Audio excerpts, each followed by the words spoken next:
কাজী নজরুল ইসলামের হরি খেলে হোলি, দ্বিতীয়টি হল শাহ আব্দুল করিমের বসন্ত এসেছে, আর তৃতীয়টা আমার কবিতার শেষে আমি বলবো। তো আমার কবিতা হলো বসন্তের আগুন। বসন্তকে ডেকে আনে পাগলা ফাগুন, শিমুল পলাশ ছড়ায় দিগন্তে আগুন। মধুলোভী পাখিগুলো ফুলে ফুলে উড়ে, চৈত্রের আগমনে ফুলগুলো যায় ঝরে। থেকে থেকে কোকিলের ডাক শোনা যায়, ঘুঘুর কান্না ভেসে আসে উদাসী হাওয়ায়।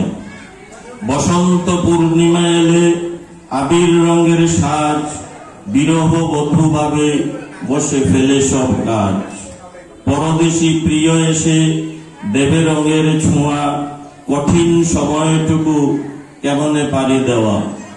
অভিমানে বুক ভরে মুখে ফোটে না কথা, ফাগুনে আগুন জ্বালে হৃদয় ভরা ব্যথা। ললিতা বিশাখা মিলে সখীকে সাজায়, কদম তলে কানুর বাসি রাইতে কাদায়। জটিলা কুটিলা দে পাহারা দুয়ারে বসে, মোহন রূপে কৃষ্ণ হেরি ভাসে প্রেম রসে। এসো হে প্রাণ সখা, মিনতি করি তোমায়, বসন্তের এই সময়টুকু যেন বৃথা নাহি যায়। এসো এসো এসো সখা, মিনতি মোর রাখো, বসন্তের রঙিন দিনে আমার পাশে থাকো।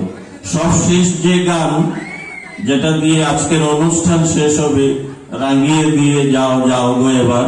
তো রবীন্দ্রনাথের এই গান না হলে বসন্ত উৎসব শেষ হয় না। আমরা বসে আছি নিজে রঙে রঙিন হওয়ার জন্য। ধন্যবাদ।